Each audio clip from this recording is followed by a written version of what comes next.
Hey, what's going on, y'all? Cardmaster Craig here, and today we have part 2 of our history of the Pokemon card reprints.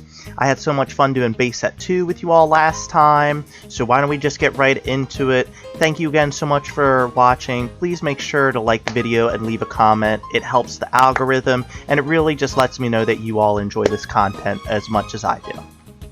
So some of the reprints we won't be discussing, again, are energies. These are things that there's not much to them. They're the basic fuel of the game for playing. Every pack comes with them just about.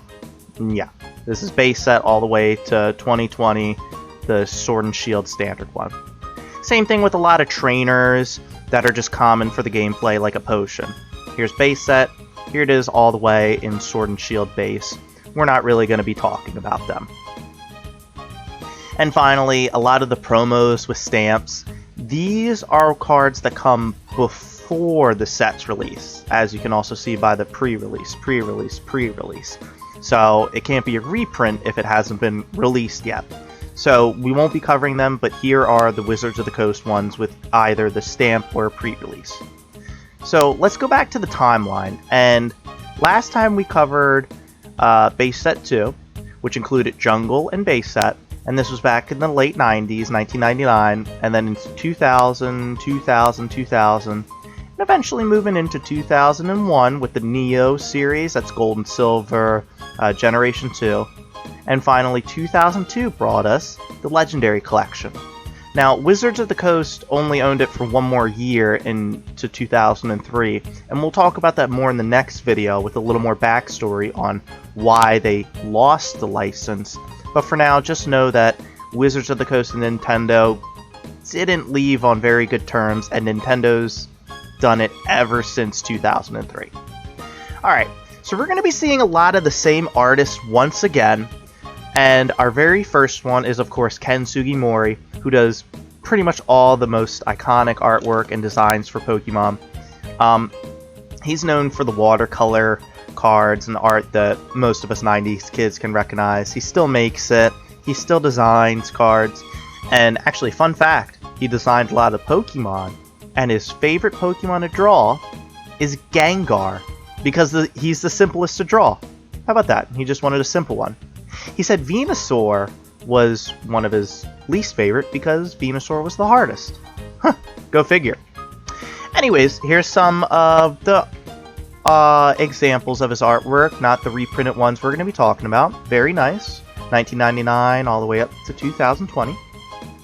And same thing with Mitsuhiro Arita.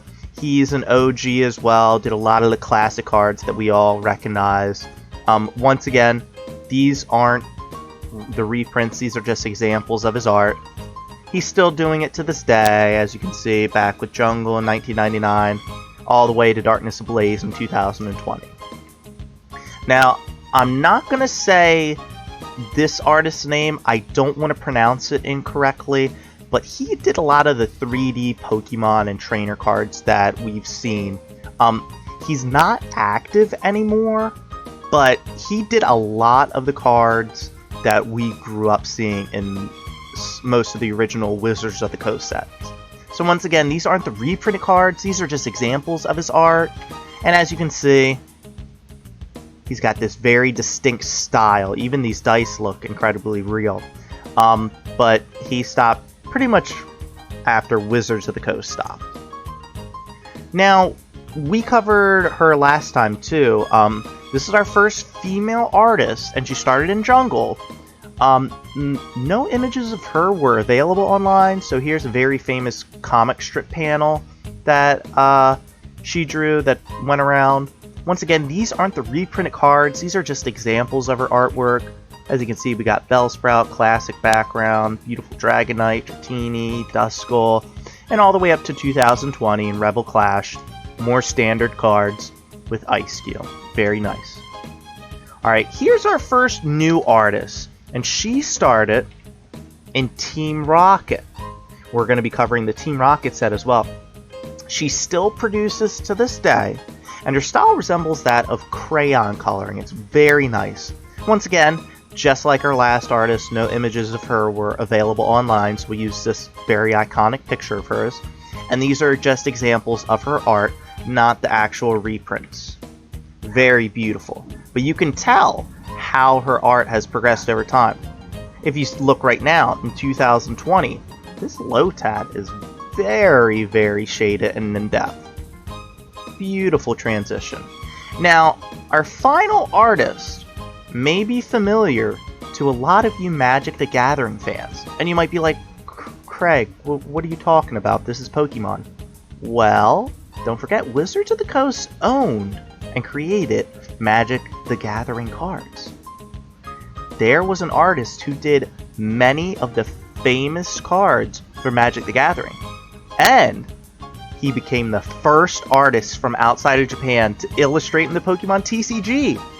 Now, he only has one Pokemon card to his name, and it came out as a Black Star promo, but it is a very cool card nonetheless. And if you take a look at some of his artwork, you notice some of the iconic cards from Magic the Gathering. He sadly passed away in 2016, so may you rest in peace. But he did do one card, and this is the only set that you can pull his card out of a pack from. Now, the set we're talking about is Legendary Collection. Some of you might not be super familiar with the card pack artworks, but it's just some nice trios, starters, Evolutions, Birds, Mewtwo, Machamp, Alakazam. Just strong, cool Pokemon, I guess. Like I've been saying, we're going to be borrowing from 4 different sets. We got base set, jungle, Fossil now. Remember, Fossil came out at the same time as base set 2, so it wasn't in that. And the Team Rocket edition. Very nice, very nice. Now, let's just go over what Legendary Collection is. It was released in 2002, and Wizards of the Coast just needed to fill a dead space. They almost called it base set 3, but if you remember, base set 2 wasn't very popular, so yeah, they dodged a bullet by not calling it that. But it introduced reverse foils, holos, as it's also known, which are still a staple in the TCG to this day. It covered cards from base, jungle, fossil, and rocket. There were no first editions again, and this was an English-only set, something I didn't really mention last time. This didn't come out in Japan, because Wizards of the Coast didn't print the Japanese version. So this was an English-only set. And it wasn't super popular then, but again, it is now for collection reasons. And you have the nice little symbol. That's the marking to show you, oh, this isn't from Fossil, it was from Legendary Collection. Here's the card breakdown. Once again, it's heavily relied on base set, but we do have a healthy mix. And that one promo card that was discussed from Christopher Rush. Here's a little pie chart to just give you a better breakdown of it all. Base still overtakes almost half of it, but not bad. Pretty healthy mix. Alright, so here's an example of one card from each one of the sets. Base, jungle, fossil, rocket, and finally, the Christopher Rush Mewtwo. That thing is beautiful. I mean, just look at the background. All the detail in those trees. He nailed this one. Now, this came out as a promo card for Nintendo. So that means it was just one of those cards you get with like a magazine, or, you know, when you would go to the movies and you would get that Ancient Mew. This is the only pack you can pull this card out of. Very cool, very cool. Alright, so speaking of the reverse foils I mentioned earlier, any card could have this pattern. And it's this beautiful fireworks pattern that this is the only time a card has had this reverse holo. This is more of a personal anecdote, but on Twitter it seemed like a lot of people agreed. A lot of people saw the same artwork. And, you know, Jungle was just still available at the time, so was Fossil. And they thought it was fake. Keep in mind, back in the late 90s, early 2000s, when cards were just being passed around on the playground, there were a lot of fakes in circulation. So when I saw a different symbol, a random sticker-looking reflection, I thought it was fake. So I definitely threw out a couple of those. Oopsies! But anyways, any of the cards can be reverse holo, whether it's a rare, a common, or a regular holo. But because it's a regular holo, that means it gets reversed. Holo, blank, blank, holo. Get it? Reverse? Flip? Yeah, you figured it out. Why don't we look into a couple of differences, just like we did last time, and see if you can pick them apart. I have Base Set, Jungle, Fossil, and Rocket. And respectively over here, I have their Legendary Collection counterpart. Once again, pause here, or you can just follow along with me as I click. Ready? Alright. Base Set has no symbol. Legendary does. First edition cannot be first edition.